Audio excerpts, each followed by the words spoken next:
রিশাদ, নির্বাচন কমিশন আনুষ্ঠানিকভাবে রাকসুর ফলাফল ঘোষণা করছে। আমরা দেখেছি যে কেন্দ্রীয় ছাত্র সংসদের যে 23টি পদ রয়েছে সেখানে শুধু একটি মাত্র পদে ছাত্র দলের প্রার্থী জয়লাভ করেছে ক্রীড়া সম্পাদক নার্গিস খাতুন।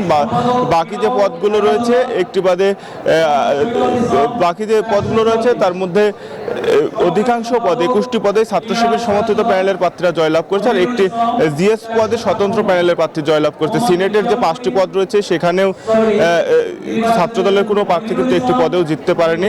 স্বতন্ত্র এবং ছাত্র শিবির সমর্থিত প্যানেলের প্রার্থীরা জয়লাভ করেছে। হল সংসদে ভিপি, জিএস, এজিএস পদে ছাত্র শিবিরের প্রার্থীরা নিরঙ্কুশ সংখ্যাগরিষ্ঠতা অর্জন করেছে। আর কালকে বিকেল 4টায় ভোট গ্রহণ শেষ হয়েছে। দীর্ঘ সময় নিয়ে কিন্তু ফলাফল ঘোষণা করছে নির্বাচন কমিশন। এখনো ফলাফল ঘোষণা চলছে। আপনি দেখবেন যে প্রধান নির্বাচন কমিশনার আনুষ্ঠানিকভাবে ফলাফল ঘোষণা করছেন, এর আগে বেসরকারিভাবে ফলাফল ঘোষণা করা হয়েছিল। তো আমাদের সাথে আছেন আমাদের সহকর্মী মাহমুদ হাসান। আমরা একটু তার কাছ থেকে জানতে চাচ্ছি যে দীর্ঘ সময় নিয়ে ফলাফল ঘোষণা করা হচ্ছে, গতকাল বিকেল 4টায় ভোট গ্রহণ শেষ হয়েছে, কেমন দেখলেন আসলে ফলাফল ঘোষণার আনুষ্ঠানিকতা কেমন দেখলেন? কোনো অভিযোগের জায়গা খুঁজে পেলেন কিনা? না, আসলে দেখেন, এখন পর্যন্ত আমরা অভিযোগের জায়গা যে বিষয়টা বলছেন সেই জায়গাটা আমরা এখন খুঁজে পাইনি। আর এখানে বেশ নিরলসভাবে কাজ করা হয়েছে এবং নির্বাচন কমিশন যে সময়ের কথা অগ্রিম বলেছিল যে 17টি কেন্দ্রের ক্ষেত্রে 17 ঘন্টার একটা সময় ব্যাপারে বলা হয়েছিল, সেটা কিন্তু লাগেনি। আর আমরা ঢাকা বিশ্ববিদ্যালয় ছাত্র সংসদ নির্বাচন দেখেছি, জাকসু নির্বাচন দেখেছি, চাকসুতেও দেখেছি ছোটখাটো হট্টগোলের বিষয়ে আমরা দেখেছি, খবর পেয়েছি।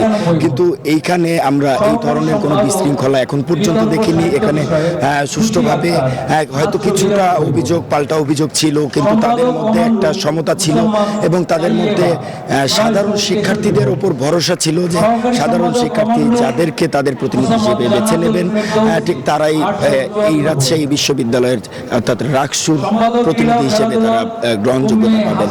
তো এখানে দেখছেন যে কিছুক্ষণ আগেই প্রধান নির্বাচন কমিশনার ঘোষণা করলেন যে আসলে ভিপি কে হচ্ছেন, জিএস কে হচ্ছেন, এজিএস কে হচ্ছেন।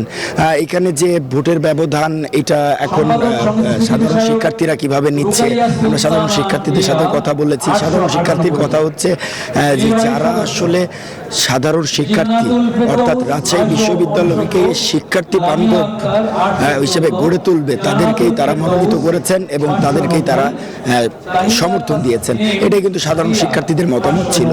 এখনো কিন্তু অন্যান্য যেগুলো পদ রয়েছে সেগুলো পদের বিষয়ে যারা জয়ী হয়েছেন তাদের বিষয়ে বলা হচ্ছে। আর এই পুরো প্রক্রিয়া 11 ঘন্টার একটা প্রক্রিয়া ছিল। 11 ঘন্টার প্রক্রিয়া শেষে কিন্তু এখন বর্তমানে 12 ঘন্টা চলমান, যেখানে ভোটের যে ফলাফল সেটা কিন্তু জানানো হয়েছে। অন্যান্য যে নির্বাচনগুলো হয়েছে, অন্যান্য যে জাকসু, ডাকসু, চাকসু, এগুলোতে কিন্তু সময়ের একটা বিড়ম্বনা ছিল। সেক্ষেত্রে কিন্তু এইখানে আমরা দেখলাম যে নিরলসভাবে নির্বাচন কমিশন সহ এখানে যারা দায়িত্বরত ছিলেন তারা নিরলসভাবে কাজ করেছেন। কোনো রকম কোনো এখানে বিশৃঙ্খলা বা কোনো রকম কোনো হট্টগোলের পাইনি এখন পর্যন্ত। আমরা দেখেছি যে ফলাফল ঘোষণা হচ্ছে, এখানে ভিপি, জিএস পদে প্রতিদ্বন্দ্বিতা না হলেও এজিএস পদে তীব্র প্রতিদ্বন্দ্বিতা হয়েছে ছাত্র শিবির সমর্থিত প্যানেলের প্রার্থী এবং ছাত্র দলের প্রার্থীর মধ্যে। মাত্র 1000-এর মতো ভোটে ছাত্র শিবিরের সমর্থিত যে প্রার্থী ছিল তিনি জয়লাভ করেছেন। তীব্র প্রতিদ্বন্দ্বিতা হয়েছে। ক্রীড়া সম্পাদক পদে ছাত্র দলের মনোনীত প্রার্থী জয়লাভ করেছেন, তবে ছাত্র শিবিরের প্যানেলে কিন্তু নিরঙ্কুশ সংখ্যাগরিষ্ঠতা হয়েছে রাকসু নির্বাচনে, অন্যান্য বিশ্ববিদ্যালয়ের মতোই। এই ছিল রাকসু নির্বাচনের ফলাফল ঘোষণা কেন্দ্র থেকে সর্বশেষ। মতুর মুর্তজা, আপনাকে ধন্যবাদ।